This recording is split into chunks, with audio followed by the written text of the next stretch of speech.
মিশকাত শরীফের মধ্যে হাদিসটা আছে।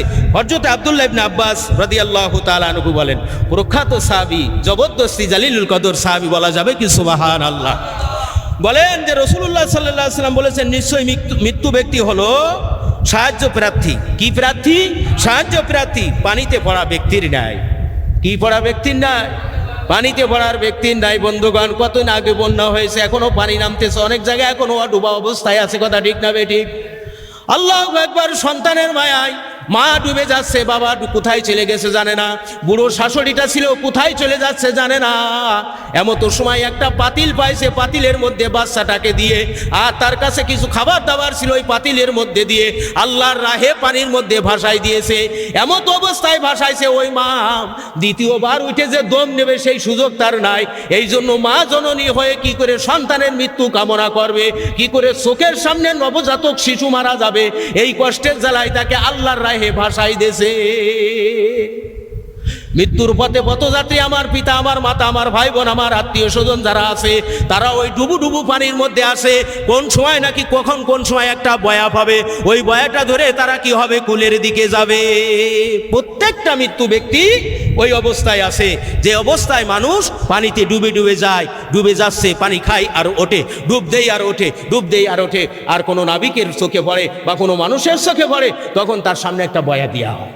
কি দেখা গেল? কোনো রকম একটু ঠেল যে জানটা বাঁচাতে পারে। মৃত্যু ব্যক্তিও সেই অবস্থায় আছে। কথা বুঝতে পারলেন কি পারলেন না?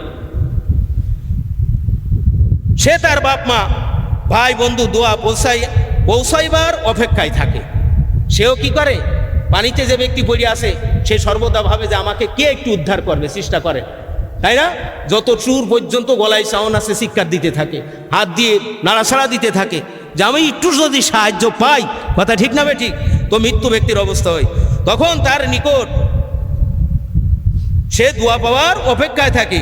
যখন তার নিকট তা পৌঁছে, তখন তাহার নিকট সমগ্র দুনিয়া ও তার সামগ্রী অপেক্ষায় প্রিয়তর হয়, এবং আল্লাহ তাআলা কবরবাসীকে বাসীদের দোয়ার কারণে পর্বত সমতুল্য রহমত পৌঁছাইয়া দেন। সুবহানাল্লাহ।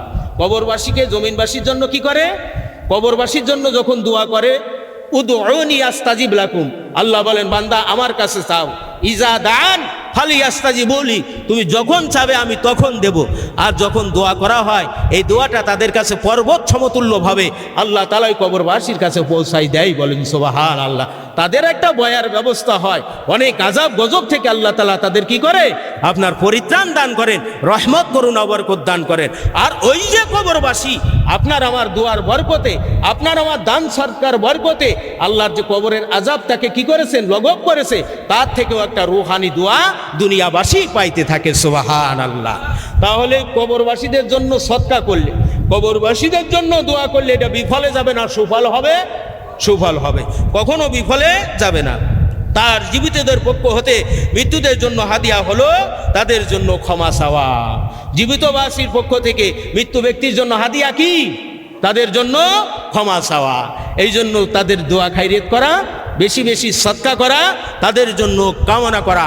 বুজুর্গানে দিন উলামায়ে কেরাম বলেন যে একজন মানুষ যখন মারা গেছে, একজন উম্মাত যখন চলে গেল, একজন ভাই বা একজন ভগ্নী যখন চলে গেল, তার জন্য আপনি কায়মনা বাক্যে আল্লাহর কাছে কেঁদে কেঁদে দোয়া করলেন যে আল্লাহ আমার ভাই হয়তো চলার সময়, কথার সময়, কাজের সময় অনেক ভুল করেছে, আল্লাহ আমি তার একজন ভাই হয়ে, মুসলমানের ভাই হিসাবে ওই আমি তার জন্য দোয়া করতে, আল্লাহ তার বিগত জীবনের গুনাহ তুমি মাফ করো, তার কবরের আযাবকে তুমি লাঘব করো, তার কবরকে তুমি বেহেশতের টুকরা বানাও।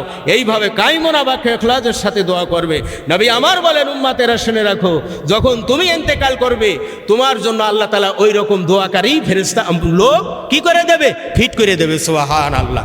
আপনি সারা জীবন নেবেন, যদি কিছু না দেন, বলা স্বাভাবিক কথায় বলে না, ডাইন হাত দিলে বাম হাত পাওয়া যায়, ডাইন হাত দিলে বাম হাত পাওয়া যায়। এই জন্য একজন উম্মতের বিপদের জন্য, একজন উম্মতের নাজাতের জন্য খালেস নিয়তে যদি কেউ দোয়া করে, আল্লাহ তাআলা সেই দোয়া কবুল করেন। সুবহানাল্লাহ।